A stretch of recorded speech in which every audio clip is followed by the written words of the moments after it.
Atau teman-teman bisa, yang admin itu suka ini kerjanya menginput. Jadi ada transaksi, ada dokumen. Nah itu artinya kita mengelola. Maksudnya ke arah sana. Jadi ketika kita bicara bahwa seseorang itu berhasil, seseorang itu baik, kerjanya baik. Yang kedua, setiap pegawai menjadi lebih paham mengenai hasil kerja yang diharapkan darinya. Memotivasi biasanya kepuasannya diukur menggunakan apa? Menggunakan finansial, menggunakan upah, menggunakan uang maksudnya ya. Investasinya kembali, profitnya tinggi, seperti itu ukuran-ukurannya ya.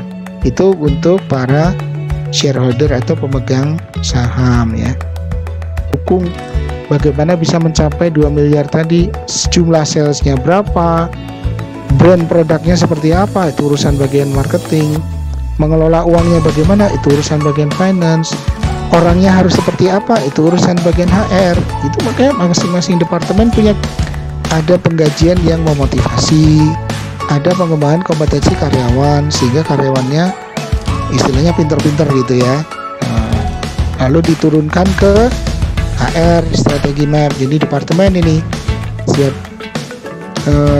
Lalu ukuran keberhasilannya harus dinyatakan secara eksplisit, rinci sehingga menjadi jelas yang diukur tadi.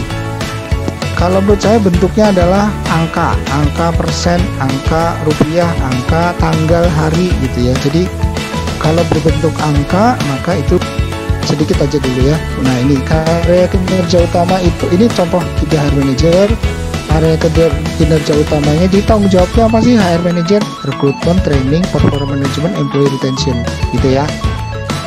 Dari satu area kinerja utama ada dua dari tanggung jawab mana yang lebih utama gitu ya. Bisa juga rata kalau memang semuanya harus dilakukan bobotnya sama. Tapi kalau di sini lihat misalnya rekrutmen 30, training 20, performance management 25, employee retention 25. Lalu ada targetnya bisa 100%, bisa nominal, bisa rupiah gitu ya. Lalu nanti ada di sini skor. Jadi antara target dan realisasi itu harus dibandingkan, di mana ada skor yang bentuknya maximize atau minimize ya. Kalau maximize itu makin besar makin baik, kalau minimize makin kecil makin baik. Jadi kalau kita pakai maksimum ya misalnya gini, maksimum 1% karena jamnya 24 jam mungkin tadi maksudnya gitu mungkin ya Bu Rosi ya. Oke, kalau menurut saya ini masih bisa diukur dengan gini kan Bu.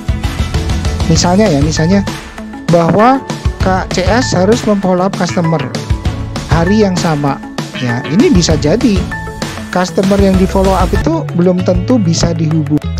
Ya, dalam 20 desain dia akan membuat misalnya 10 desain yang mudah.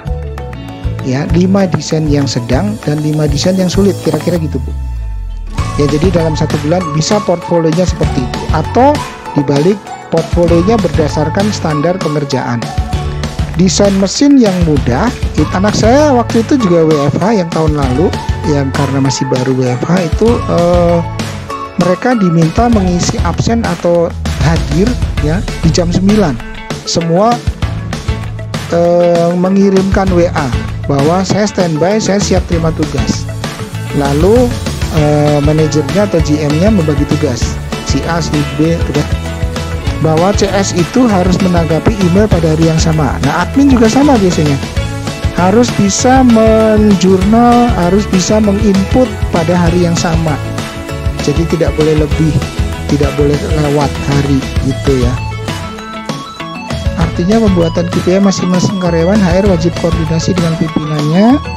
Karena yang tahu KPI adalah anggota, betul Pak Sul. Jadi HR berkoordinasi dengan masing-masing kepala departemennya untuk membuat taksya. Targetnya lebih dari 10%, bobotnya 15. Jadi targetnya penghematannya lebih dari 10%. Sekarang ini karena ini company, ini diturunkan ke departemen. Ini contoh aja ya Pak, kita ambil satu KPI. Contoh pimpinan nyampein ke dia, itu juga bisa. Karena kalau nggak ditegur gitu, bisa jadi karyawan itu merasa pekerjaan itu sempurna gitu Pak. Setuju Pak, itu yang perlu, makanya tadi kita perlu membuat KPI. Jadi orang itu kerja ada ukurannya.